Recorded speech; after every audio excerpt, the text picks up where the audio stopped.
Olá, meus amigos, muito boa noite. Que Deus abençoe a sua vida poderosamente na terra. Para mim é um prazer imenso adentrar na sua casa, na sua residência, no seu conforto, no seu lugar de conforto, e falar um pouco da palavra de Deus. É muito interessante falar da palavra de Deus.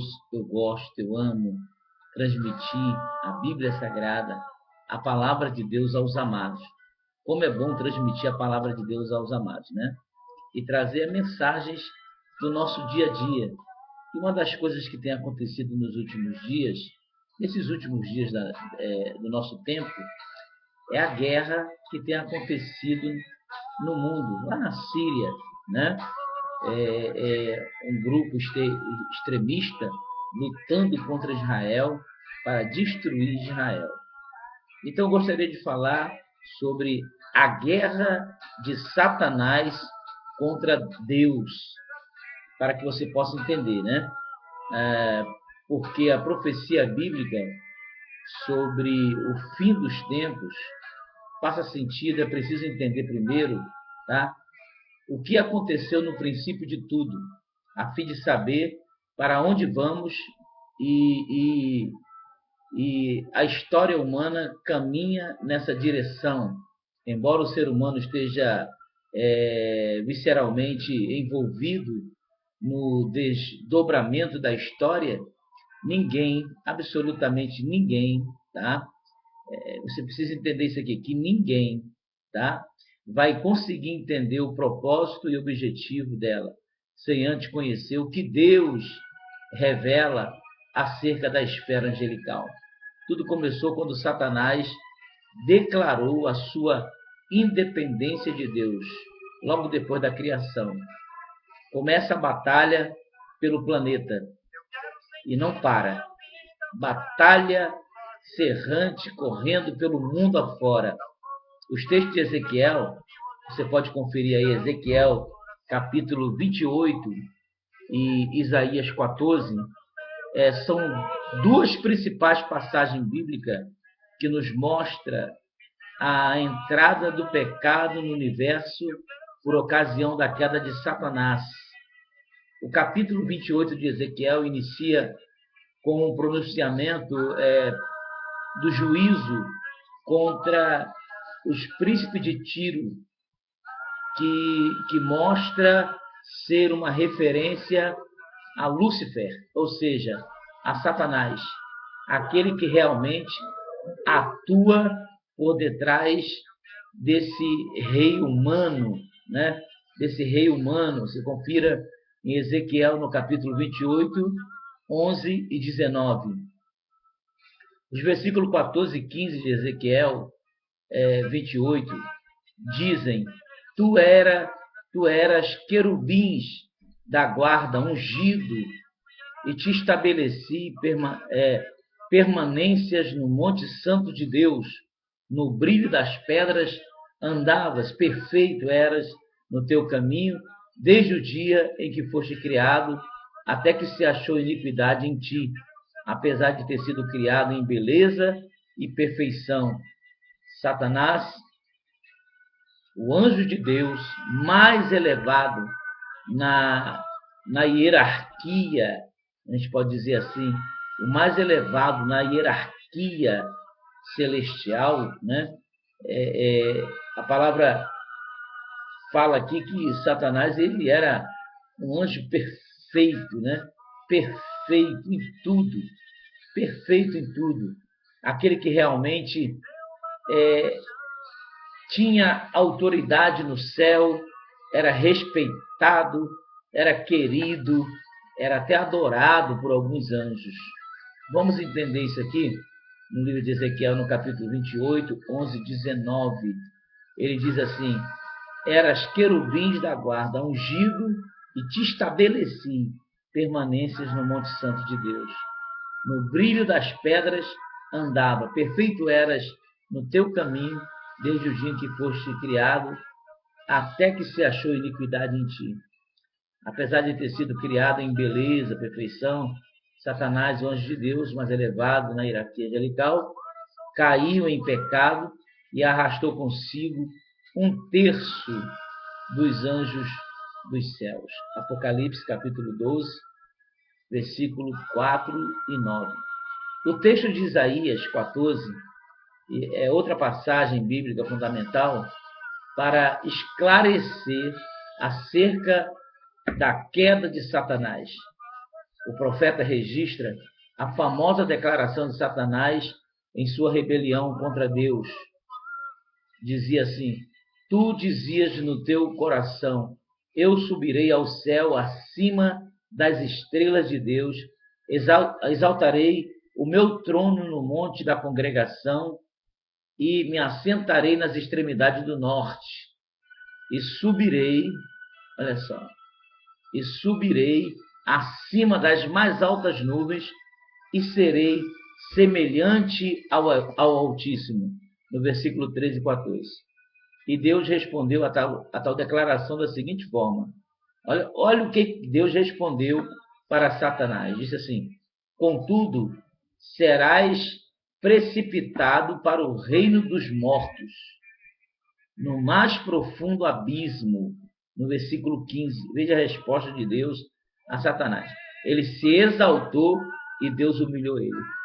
Satanás se tornou um inimigo de Deus, um adversário que se levantou com o intuito de destronar Deus e impedir o plano divino para a história. Depois que caiu em pecado, Satanás partiu para a sua experiência, a sua influência através da tentação de Adão e Eva, que tinham sido criados recentemente para levá-los a se unirem a ele em sua rebelião contra Deus. É muito interessante esse nosso assunto, em consequência da participação de Satanás no engano de Eva, a fim de que o ser humano se juntasse a ele na revolta contra Deus. O Senhor amaldiçoou a serpente e a mulher nos seguintes termos. Ele diz assim: porém, inimizade contra ti e a mulher, entre a tua descendência e os seus descendentes. Este te ferirá a cabeça e tu lhe ferirás o calcanhar. Gênesis capítulo 3, versículo 15. O grande conflito entre os descendentes da serpente e os descendentes da mulher começou a ser travado a partir daquele momento. Satanás ele difama a Deus. No livro de Jó, você pode ver isso aqui no livro de Jó, no capítulo 1. Jó é o primeiro livro da Bíblia revelado por Deus ao ser humano. Portanto, é o mais antigo livro do cânon das Escrituras, eu creio, que o livro funciona como uma espécie de prologômeno. Na Bíblia, identificamos o tema geral da história na vida de Jó, personagem bíblico que viveu antes de Abraão. Naquele texto, percebe-se que Deus demonstrava alguma verdade ao conselho angelical.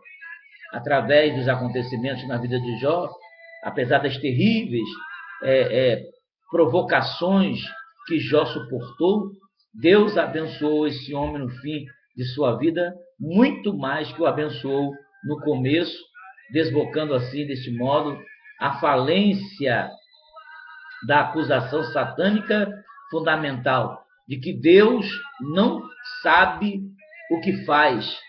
O restante da Bíblia é a história, e a história comprova essa tese com muito mais detalhe, que envolve não somente o povo de Israel, mas também a igreja e outro grupo de pessoas redimidas, lavadas no sangue de Jesus. No começo do relato da história de Jó, quando os anjos, tanto os caídos quanto os santos anjos, compareceram perante Deus, perguntou o Senhor a Satanás: de onde vem, Satanás? Respondeu ao Senhor e disse: de rodear a terra e passear por ela. Jó, capítulo 1, versículo 7.